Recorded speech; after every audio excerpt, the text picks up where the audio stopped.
మన సొంత ఇంటి మీద మనకు అభిమానం ఆపేక్ష మనకు ఉంటాయి. సో అలాంటి ఇష్యూలో మరి నిజంగానే ఈరోజు అక్కడ ఎందుకు మార్చారు అనే దానికి ఈ జస్టిఫికేషన్ కరెక్ట్గా ఉంటుందని మీరు అనుకుంటున్నారా? మీరే అనుకుంటారు ఫైనల్గా? ఒకటి ఇప్పుడు అంటే మళ్ళీ ఇక నేను మళ్ళీ అపోజిషన్ పార్టీలు చెప్పండి, మీ అభిప్రాయం చెప్పండి. ఎస్, ఇప్పుడు కేంద్రంలో అధికారంలో ఎవరున్నా బీజేపీ పార్టీ ఉన్నా లేకపోతే కాంగ్రెస్ పార్టీ, కేంద్రానికి అందరూ సమానం, అన్ని రాష్ట్రాలు సమానంగా ఉన్నాయి. గతంలో చెన్నారెడ్డి హయాంలో 68లో తెలంగాణ జై తెలంగాణ అనుకున్నటువంటి సందర్భంలో నీరుగార్చింది. మరి 68 తర్వాత 2009కో 2004కో అంటే ఒక సుదీర్ఘమైన 3 దశాబ్దాల తర్వాత మళ్ళీ ఉద్యమం మొదలైనప్పుడు మరి అప్పుడు ఉన్నటువంటి కాంగ్రెస్ కి ఆ సోయి ఉండొద్దా? అరే ఇది 3 దశాబ్దాల ముందే స్టార్ట్ అయిన ఈ ఉద్యమము మళ్ళీ ఇప్పుడు స్టార్ట్ అయింది. ఇప్పటిదానిక మీరు ఇక నేను మళ్ళీ డెప్త్గా పోతే చాలా కష్టం. తెలంగాణ రాష్ట్రం నుండి ముఖ్యమంత్రి అయినోడు ఎవడు కూడా కొసెల్లో పనిచేయలేదు. ఓన్లీ టి అంజయ్ గారు, మరిచెన్నారెడ్డి గారు మొత్తం 70 సంవత్సరాలు అంటే ఇప్పటికి తీసేయండి 65 సంవత్సరాలు చరిత్ర తీస్తే 5.5 సంవత్సరాలు మాత్రమే తెలంగాణ రాష్ట్రానికి సంబంధించినటువంటి ముఖ్యమంత్రి పరిపాలించిండు. మరి వాళ్ళకి సోయలేదా? వాళ్ళకు ఉండాలి కదా, కాంగ్రెస్ పార్టీకి ఉండాలి కదా. ఇవాళ బీజేపీ పార్టీ చేయలేదు అనుకోండి, బీసీ చేయలేదు, ఓసీ చేయలేదు, ఎస్సీ చేయలేదు అని అంటున్నప్పుడు, బీసీ కులగణన చేయలేదు అని అనుకుంటున్నప్పుడు, బీజేపీని ప్రశ్నించినప్పుడు కాంగ్రెస్ సోయి ఉండాలి కదా. వాళ్ళు చేసిన పుణ్యమే కదా. ఇప్పుడు ఇవాళ తెలంగాణ రాష్ట్రం ఉంది, ఇవాళ మంత్రివర్గం ఇస్తారు. సారీ ప్లీజ్ నేను ఏమంటున్నా, నేషనల్ పార్టీ అన్నప్పుడు అన్ని రాష్ట్రాలకు వాళ్ళు గైడ్ లైన్స్ ఇచ్చి పరిపాలిస్తున్నప్పుడు తెలంగాణ రాష్ట్రం అప్పుడు మరిచెన్నారెడ్డి గారి హయాంలో జై తెలంగాణ అప్పుడు ముఖ్యమంత్రి 68 ఆయన కదా ఉన్నది. అప్పుడే మరి ఉద్యమం స్టార్ట్ అయినప్పుడు ఆ తర్వాత 3 దశాబ్దాల తర్వాత మళ్ళీ కేసీఆర్ గారు ఉద్యమం స్టార్ట్ చేసినప్పుడు ఈ ప్రాంతం, ఈ ప్రజలు, ఈ నాయకత్వంలో వాళ్ళకు లీడర్షిప్ ఇవ్వనందుకే కదా. మరి అప్పుడు ప్రతి ముఖ్యమంత్రి డిసైడ్ చేసింది నేషనల్ కాంగ్రెస్ పార్టీ కదా. మరి అప్పుడు ఎందుకు వాళ్ళకి సోయలేదు? అందుకే కదా ఎందుకు లేదు అంటున్నా. నెక్స్ట్ నెక్స్ట్ అక్కడ చంద్రబాబు నాయుడు గారు కూడా దొంగ నాటకం ఆడిండు, ఈ కాంగ్రెస్ ఉన్న వాళ్ళు కూడా దొంగ నాటకం ఆడిండు. ఏంటి, ఓడు కావాలని ఓడు కావద్దని. చంద్రబాబు నాయుడు ఏంది, నాకు 2 కన్నులు అంటే సోనియా గాంధీ గారు కాంగ్రెస్ పార్టీ అధికారంలోకి ఇప్పటికి కూడా we should thankful to the Congress. అది లేట్ గా ఇచ్చిన లేటెస్ట్ ఇచ్చిండ్రు, అది సోనియా గాంధీ గారికి ధన్యవాదాలు చెప్పాలి మనం. కానీ ఇవి ఏంటంటే ఒకడు అరే నువ్వు ముందు ఉండు, నేను వెనకాలండు, ఇక్కడ వర్కౌట్ అవుతుంది, ఇక్కడ వర్కౌట్ అవుతుంది, లేకపోతే అక్కడ వర్కౌట్ అవుతుంది. అట్లా ఈ దొంగ నాటకమే ఒక దొంగ నాటకమే తప్ప మనస్ఫూర్తిగా వీళ్ళు చేసినటువంటి కాదు. అంటే బై ఫోర్స్గా తెలంగాణ రాష్ట్ర సమితి అన్ని పార్టీలు, అన్ని సంఘాలు, అన్ని సెక్షన్ ఆఫ్ పీపుల్ రోజు రోజుకు ఉధృతమవుతున్న కొద్దీ వీళ్ళలో మనసులో అలా సడలింపు జరుగుకుంటూ లేదు మాకు కూడా తెలంగాణ కావాలని అప్పుడు స్టార్ట్ చేశారు. ముందే ఎందుకో అనలేదు, గన్ను పట్టిన రేవంత్ రెడ్డి గారు ఎందుకో పట్టలేదు ముందు. అదే పట్నం మహేందర్ రెడ్డి గారు ఆ రోజు నాయనరసింహారెడ్డి గారిని గల్లబట్టి లేపితే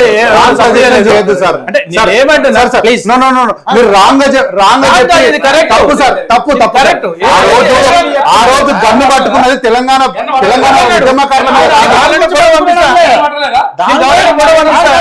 దాని గురించి పట్టుకున్నాడు ఆయన ఏమి అనలేదన్నా.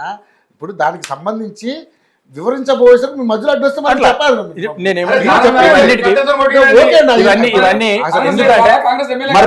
ఐదేళ్ళు ఎందుకు పెట్టుకున్నారు వాళ్ళు? ఎందుకు పెట్టుకున్నారు 5 ఏళ్ళు? మీరు ఎందుకు 5 ఏళ్ళు పెట్టుకున్నారో గదే కాదు.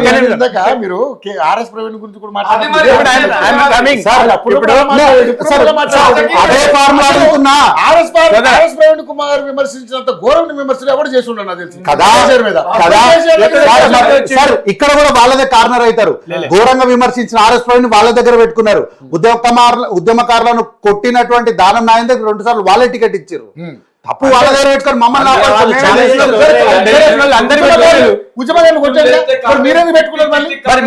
లేదు సార్ వెళ్ళిపోయింది మా దగ్గరికి వెళ్ళి. ఇప్పుడు సార్ ఇప్పటికీ వారు బీఫామ్ బాగానే పోటీ చేసిండు. మొన్న కూడా సార్ మీరు మళ్ళీ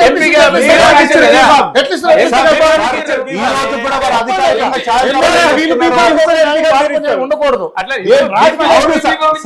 ఉద్యమకారులను కొట్టిరని అంటున్నారు కదా, కొట్టినటువంటి వ్యక్తిని మీరు ఎట్లా తీసుకున్నారని నేను అడుగుతున్నా. ఉద్యమకారులు అంటున్నారు కదా, మీరు కూడా అట్లా సార్ వాళ్ళు ఏమంటారు, వాళ్ళు ఖాళీ తెలంగాణనే మాది ఉద్యమం వరకే మేము అంటారు కదా. మాట్లాడదాం ఏమంటారు తప్పు వాళ్ళ దగ్గర పెట్టుకొని మమ్మల్ని అంటే నేను ఊరుకోను. కాంగ్రెస్ పార్టీ BRS పటాల్చి మీద వేస్తే నేను ఊరుకోను. BRS పార్టీ అధికారంలో ఉన్నప్పుడు వాస్తవాలు ఒప్పుకోవాలి. కొన్ని వాస్తవం ఉంది, ఇదే వాస్తవము. ఎందుకు ఇచ్చారు 2 సార్లు టికెట్? బ్రదర్ ప్లీజ్, సోదరుడు ఒక మాట అన్నాడు, అంటే రాజకీయ నాయకులు బాగా జాగ్రత్తగా ఉండాలి, న్యాయంగా ఉండాలి, ఊటకో దిక్కు పార్టీ మారినప్పుడల్లా ఒక దిక్కు ఉండొద్దు అని అన్నాడు. I will appreciate బ్రదర్ని.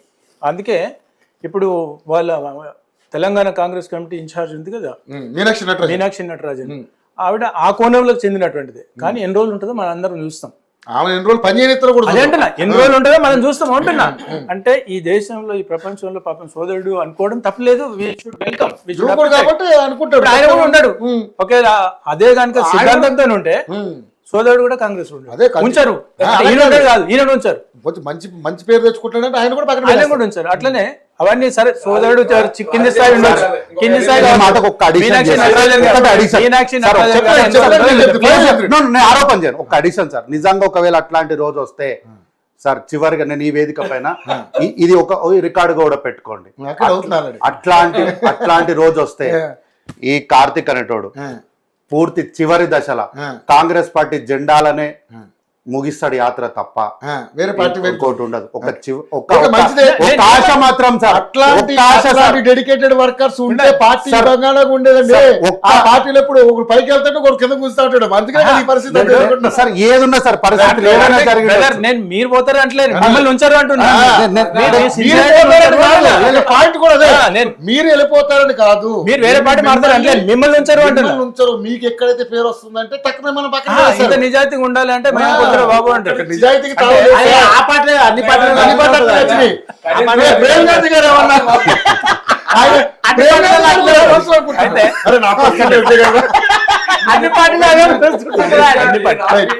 ఇప్పుడు తెలుగుదేశం జెండానే నా మీద వేయాలన్నాడు. తెల్లారు బీఆర్ఎస్ లోకి వచ్చింది. కాంగ్రెస్ ప్రభుత్వం వచ్చిన నెల మళ్ళా కాంగ్రెస్ ప్రభుత్వం మారుతుంది, బీఆర్ఎస్ ప్రభుత్వం వస్తుంది. ఆ నెల 20 కాంగ్రెస్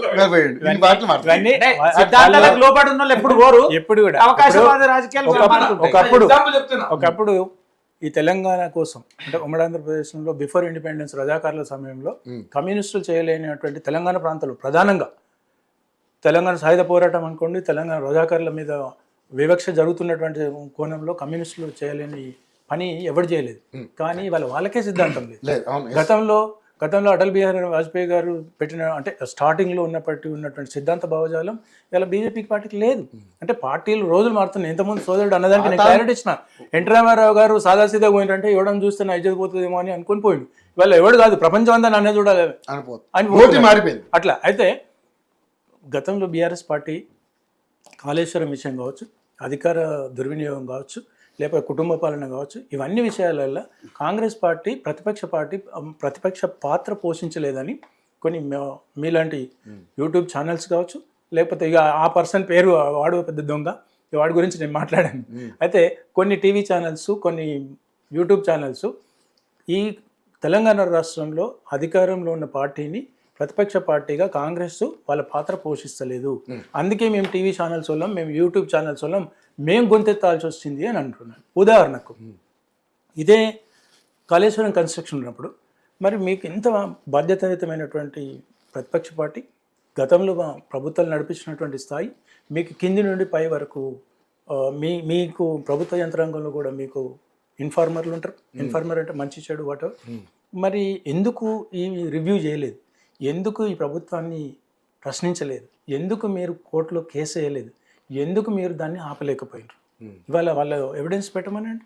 మేము పలానా టైంలో ఈ ప్రభుత్వాన్ని, బీఆర్ఎస్ ప్రభుత్వాన్ని ప్రశ్నించినాం, ఈరోజు మేము నోటీస్ ఇచ్చినాం, వీడియోలు పెట్టమనండి, కోర్టు కేసులు పెట్టమనండి, సెక్షన్ నంబర్లు తీయమనండి.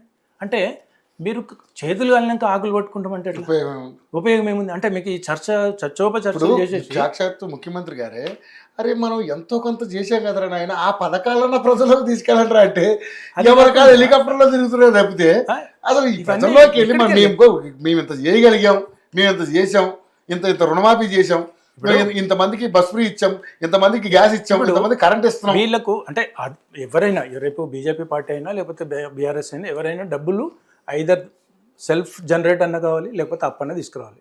రెండు ఎగ్జాస్ట్ అయిపోతున్నాయి. రెండు ఎగ్జాస్ట్ అయినటువంటి క్రమంలో కాంగ్రెస్ పార్టీ సంక్షేమ పథకాలు ఇచ్చినటువంటి కమిట్మెంట్స్ ఫెయిల్యూర్ అవుతున్నాయి.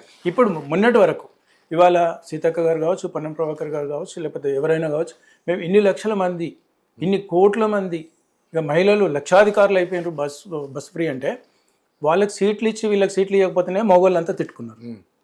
ఇప్పుడు 25% నుండి 38% నేను క్యాలిక్యులేట్ చేసిన, 38% హైయెస్ట్ వీళ్ళు బస్ ఫేర్స్ పెంచారు. ఆ మహిళలే చెప్తారు, ఆ మహిళా కుటుంబాలే చెప్తారు, మొన్నటిదాకా ఫ్రీ ఇచ్చిండి ఇప్పుడు మన దగ్గర గుంజుతుండ అనేది. వాళ్ళు ఇచ్చిన ఫ్రీ కంటే ఇది చాలా మిస్ఫైర్ అవుతుంది. ఇప్పుడు నాకు ఫ్రీ ఇచ్చి మా ఆయన దగ్గర గుంజుకుంటారని మాట్లాడుతున్నారు. ఇదే సార్ ప్రభుత్వాలు ఎట్లుంటాయి, మాకు ఫ్రీ ఇచ్చినట్టు ఇచ్చి నా బిడ్డ దగ్గర, నా కూతురు దగ్గర, నా భర్త దగ్గర లాగేసుకుంటారు. ఇప్పుడు ప్రభుత్వాలు గత ప్రభుత్వాలు కావచ్చు, ఈ ప్రభుత్వం కావచ్చు, ఎవరైనా కావచ్చు, ఏం చేస్తున్నారు? రైట్ సైడ్ లో సంక్షేమ పథకాలు ఇస్తున్నారు, లెఫ్ట్ సైడ్ లో లిక్కర్ ధరలు పెంచుతున్నారు, లిక్కర్ కొటేషన్లు ఇస్తున్నారు, లిక్కర్ విచ్చలవిడిగా చేస్తున్నారు, మీరు డబ్బులు తీసుకుంటారు. అరే మీ బడ్జెట్ లో 30% మీ లిక్కర్ నుండే కలెక్ట్ చేస్తున్నారు. పబ్లిక్ తెలుస్తలేదా? ఇవాళ మహిళలకు ఇచ్చినటువంటి ఆ స్కీమ్ ఏదైతే ఉందో, ఇవాళ మీరు పెంచిన బస్ ఫేర్స్ చాలా మిస్ఫైర్ అవుతుంది. మీ ఛానల్ ద్వారా ముఖ్యమంత్రి గారికి, ట్రాన్స్పోర్ట్ మినిస్టర్ పొన్నం ప్రభాకర్ గారికి నేను ఏం చెప్తున్నా, మీరు విద్యార్థుల్ని దేశ భవిష్యత్తు పునాదులు అని చెప్పుకుంటూనే విద్యార్థుల కన్నా వర్స్ట్ సిచ్యువేషన్లో మీరు విద్యార్థుల కన్నా సడలింపు ఇచ్చి ఉండాల్సింది. ఇప్పటికైనా మీరు అది రివ్యూ చేసి తప్పకుండా విద్యార్థులకు పెంచిన బస్ పాస్ రేట్లను తప్పకుండా దాన్ని ఇమ్మీడియట్లీ బ్యాన్ చేసి పాత రేట్లకే విద్యార్థులకు ఇవ్వాలి. నేను కూడా ధర్నా చేయబోతున్నాం. తప్పకుండా మేము రిప్రజెంటేషన్ ఇస్తాం. అది కనుక చేయకపోతే ప్రతి కాలేజీ, ప్రతి స్కూల్, ప్రతి బస్సు దగ్గర ధర్నా చేసి వాళ్ళు స్కూల్కి పోకుండా ఏముండరు. రోజు లక్షల మంది నల్ల బ్యాడ్జీలు పెట్టుకుని బస్సు ఎక్కుతారు. అప్పుడు తెలుస్తుంది ఈ ప్రభుత్వానికి. సో దయచేసి అట్లాంటి చేయకుండా, అటువంటి తొందరపాటు నిర్ణయం చేయకుండా ఉండాలని కోరుకుంటున్నాను.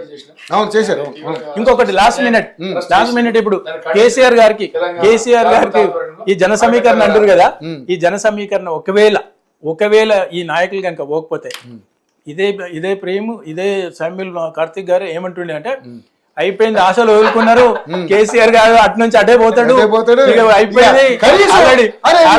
కేసీఆర్ గారు పెద్ద మీటింగ్ పెట్టిండు, అంత అయిపోయింది, ఆశ వదులుకున్నారు ఇక ఆల్రెడీ. అందుకే కవిత మొన్న దుకాణం పెట్టింది, పోతుండే.